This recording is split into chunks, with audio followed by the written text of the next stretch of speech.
ভাই ওজনই নাই ভাই, দেখেন নাই কিছু, ওজন নাই, এটার মধ্যে কিচ্ছু নাই। দেখছেন, মনে করছেন যে এর মধ্যে বীজ আছে অনেক। হ্যাঁ, গোটা লাইরে তো ওজন নাই ভাই, একদম শুকিয়ে গেছে। দর্শক সকলকে শুভেচ্ছা জানাচ্ছি পালের চর জাজিরা শরীয়তপুর থেকে। অনেকদিন পরে আসলাম। আমার সঙ্গে এই মুহূর্তে আছেন জামাল ভাই। জামাল ভাই কি অবস্থায় আছেন? তো ভাই আলহামদুলিল্লাহ আছে। আসসালামু আলাইকুম ভাই। ওয়ালাইকুম আসসালাম। প্রচন্ড বাতাস, জানি না কথা সব বোঝা যাবে কিনা। বাদাম ক্ষেত যেটা দেখলাম, হ্যাঁ ভাই, ক্ষেতের অবস্থা তো ভালো না ভাই। ক্ষেতের অবস্থা ভালো না। আপনার হলো আমাদের তো দেশে ধরেন তেলের সংকট দেখা দিয়েছে। তেল আমরা তো ধরেন ওই কিনতেই পারতেছি না, আর কিনলেও ধরেন আপনার অনেক দাম পড়ে যাচ্ছে, মানে ডবলেরও বেশি। এই জন্য ওই বাদামে কিন্তু এই মুহূর্তে পানি দেওয়ার খুব দরকার। তেল সংকটের কারণে তেলও কিনতেও পারতেছি না, পানিও দিতে পারতেছি না, তো নিরাই দিতেছি ভাই। মানে যুদ্ধের প্রভাব এখানে শুরু হয়ে গেছে।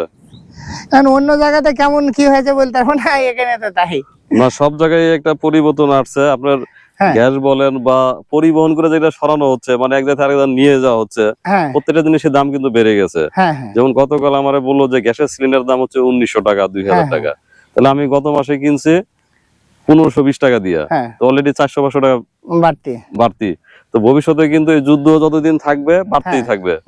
আর আমাদের দেশে একটা নিয়ম আছে, যদি কোনো জায়গায় একটু বিপদে ফেলতে পারে আপনারা, বিপদ শুরু হওয়ার আগে বিপদে ফেলে দেওয়ার চেষ্টা করে ব্যবসার জন্য।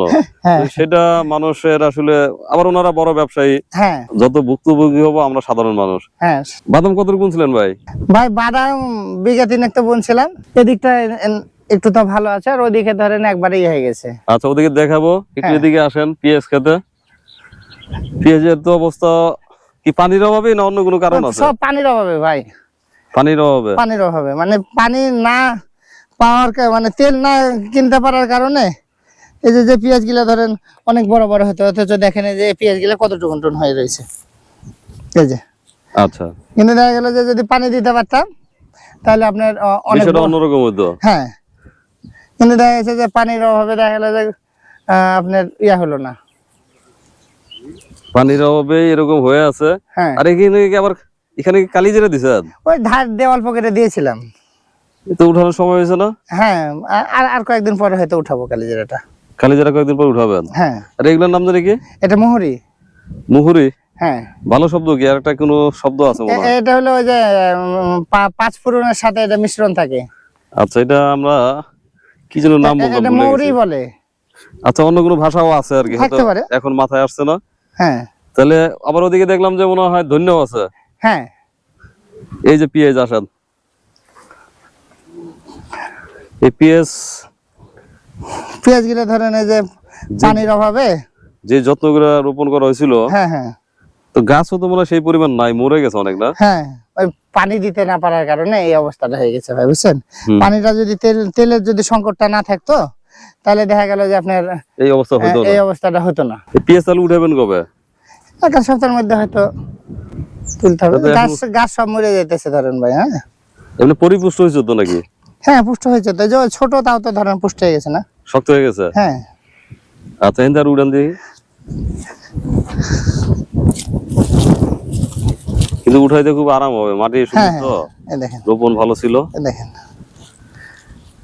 দানা যে খুব হয়েছে তা না, পুষ্ট হয়ে গেছে না, যতটুকু হয়েছে মানে ওর বয়স হয়ে গেছে, যে উঠানোর মতো বয়স হয়েছে, এখানে পরিপূর্ণতা হয়েছে। হ্যাঁ, তাহলে এক ক্ষেতে তো আপনার ফসল অনেকগুলো, কালিজিরা, হ্যাঁ, এই ফসলটা, আর হচ্ছে পেঁয়াজ আর ধনিয়া, কিন্তু মেন ছিল পেঁয়াজটা। কিন্তু পানির অভাবে পেঁয়াজটা ধরেন এই অবস্থা হয়ে আছে না। তবে আপনার পেঁয়াজটা তাও তো একটু ভালো হয়েছিল, আপনি তো সে সময় তার পানির সংকট ছিল না, কিন্তু যে পরিমাণ আশা করছিলাম সেই পরিমাণ কিন্তু হয় নাই। এটা তো ধরেন ফলনের মালিক তো আপনার আমার হাতে না, এটা তো সৃষ্টিকর্তার হাতে থাকে না। তারপর একটা ব্যাপারও ছিল যে আমাদের পেঁয়াজটা যদি আমরা তখন যদি টাকা থাকতো, 2-3 দিনের মধ্যে যদি প্রসেসিং করতে পারতাম, তাও কিছু থাকতো। কিন্তু যেহেতু প্রসেসিং করতে সময় লাগছে, অনেকগুলো পেঁয়াজই বেশিরভাগই নষ্ট হয়ে গেল। ওটাই। আবার দাম কিন্তু এবারে কিন্তু খুব কম, ওই আপনার হলো 800 টাকা 900 টাকা মন। আপনি 800-900 টাকা মন, আবার পরিবহন খরচ আবার বেশি, তেলের দাম বেশি। মানে খুচরা দেখলাম আমি 25 টাকা কেজি। হ্যাঁ, যদি পাইকারি কত হবে? খুচরা যদি আপনার 25 টাকা থাকে তাহলে 1000 টাকা মন হইতেছে, পাইকারি তো দেখা গেল যে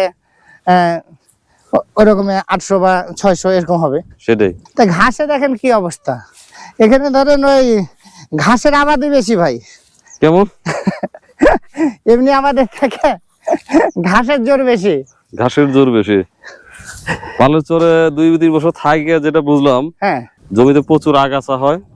আর সেকেন্ড হচ্ছে যে কেন জানি এই এলাকায় আশেপাশে বৃষ্টিপাত হলে এদিকে বৃষ্টিপাত কম হয়। হ্যাঁ, মানে গত বছরও দেখছি, এর আগের বছরও দেখছি, এবারে যেটা দেখলাম আর কি, যে বৃষ্টিপাত আশেপাশে হয় কিন্তু এই পাশে হয় না। না, এরকম না বিষয়টা? এরকমই। তো এদিক দিয়ে কিন্তু ভালো গাছ আছে, হ্যাঁ, আপনি ওই পাশে পেঁয়াজ উঠাইতে পারেন, এগুলো একটু সময় দিয়ে উঠান, এগুলো একটু পরে উঠালে সমস্যা নাই। হয়। এই যে এই পাশের গুলা, ওদিকে যদি আগাছা আছে দেখেন জঙ্গলে জঙ্গলে আমাকে ওই পেঁয়াজ বাচ্চা বাচ্চা দিতে হবে, যে জঙ্গল হয়ে গেছে দেখেন, ভিতরে চলেন দেখেন গাছ কত জঙ্গল হয়ে গেছে। কিন্তু গাছ একেবারে খারাপ নাই, কিন্তু আগাছার ভিতরেও গাছ মোটামুটি অনেক আছে। আচ্ছা, ঠিক না? হ্যাঁ ভাই, এখানে নিড়ানি খরচটা প্রচুর। আপনার হলো এই যে বদলার যে আপনার ব্যয়বহুল খরচ। আমি তো ওই যে 5-7 জন লোক নিয়ে যে কাজ করেন, আমি তো ভয় পাই। আমরা 1-2 জন লোক নিয়ে কাজ করে পারছিলাম না, বদলা খরচটা অনেক। তো এত লোক নিয়ে কাজ করলে দেখেন ভাই, এমনি যদি একটা যে কোনো যদি শাকসবজি করেন, মনে করেন যে এটা শাক হতো তাহলে এত জোর হতো না, অথচ এটা আগাছা দেখেন কি পরিমাণ জোর হয়ে গেছে। প্রচুর পানি দিতে হবে এমনিতে বৃষ্টি না আসা পর্যন্ত। হ্যাঁ, মানে পানি একবার দিলে হবে না, বারবার দিতেই থাকতে হবে। হ্যাঁ। আর গাছ কিন্তু মানে যে পরিমাণ ফসল আশা করা যায়, হ্যাঁ, সেই ফসল পাইতে গেলে গাছ যে মানে সতেজ হওয়া দরকার, বড় হওয়া দরকার, সেই পরিমাণ কিন্তু নাই হয় নাই। না, তো যে কারণে আরো সময় দিতে হবে। তারপরে যে লাউ গিলা ধরেন বেচতে পারলাম না ভাই। আপনি যে আমাদের বলছিলেন যে লাউয়ের বীজ করে একজন আছে, ওর নাম্বার দিব নি? ওই যে ইয়াসিন ভাই, হ্যাঁ, ইয়াসিন ভাইয়ের নাম্বার দেখি আমি পাই কিনা, কারণ ভিডিওতে যদি থাকে হ্যাঁ তাহলে দিব না, কারণ ইয়াসিন ভাই তো নাই, ইয়াসিন ভাই তো চলে গেছে। হ্যাঁ, এখন আপনার যেটা কোনো গাছ তো মরে গেছে। হ্যাঁ, আপনি লাউ গুলা ইয়াসিন ভাইয়ের কতবার দেখছি যে লাউ সব এক জায়গায় নিয়ে জড়ো করছিল। হ্যাঁ, এখন যদি সেটা করেন, গুছায় ফেলান, আর সবটা তো বীজ বের হবে না, যেখানে যেখানে বের হয় হ্যাঁ, সেটা এক জায়গায় করে ফেলান।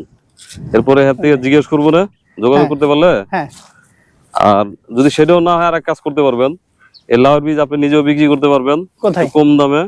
ওই যে আপনার সিদ্দিক বাজার আছে ঢাকা, গুলিস্তানের পাশে, ওদের সাথে কথা বলতে হবে যে ভাই আমার তো এরকম 1 মণ 2 মণ 5 মণ আছে, তাহলে আপনারা কিভাবে নেন, মানে কেজি কত করে দিবে আর কি।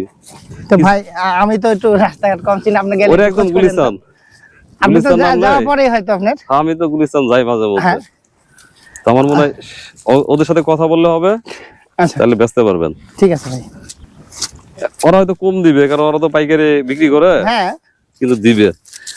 একটা ফাটান দাও, আসলে বিসি কি অবস্থা, পরিপুষ্ট হয়েছে কিনা। এটা কি ফাটানো যাবে না? হ্যাঁ, ফাটাইতে পারবেন, দেন ঘুষা মারেন। মানে আপনি দেখতেছেন যে এটার মধ্যে লাউ, ভাই ওজনই নাই ভাই, দেখেন নাই কিছু, ওজন নাই, এটার মধ্যে কিচ্ছু নাই। ফাটান, দেখছেন, মনে করছেন যে এর মধ্যে বীজ আছে অনেক।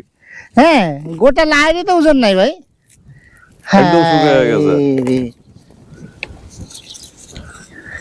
এর তো 10 গ্রাম বীজ হবে একটা লাউতে, তাই আমি তো মনে করছিলাম ভাই বহু হবে। দেখেন কতটুকু, আপনার সামনে তো ফাটাইল।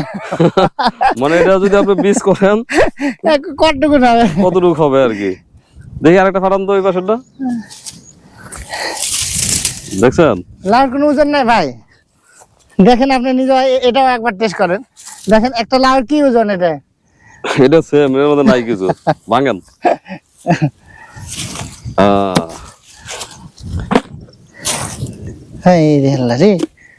আমি তো মনে করছি মেলা, যে আশা করে পয়সা রয়েছেন, আমি না সাথে ভাঙতে না। হ্যাঁ, আমি তো মনে করছি মেলা পিস পাবো, একটা লাউ থেকে মেলা পিস পাওয়া যাবে।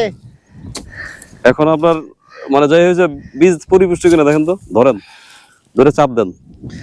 হ্যাঁ ভাই, বীজ কিন্তু একবার কাঙ্ক্ষিত ভাবে হয়েছে। আপনার একটা বীজ ভালো না, চেক করেন।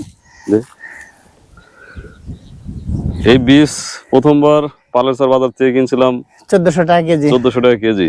পরে ঢাকা গিয়ে এগুলা করে ঢাকা থেকে আনছিলাম। হ্যাঁ, তো আমি যে জায়গা থেকে আনছিলাম আপনার ওইটাই পাইকারি বাজার। হ্যাঁ, ওখানে আপনি গেলে বিক্রি করতে পারবেন কম আর বেশি, আচ্ছা মানে সমস্যা নাই।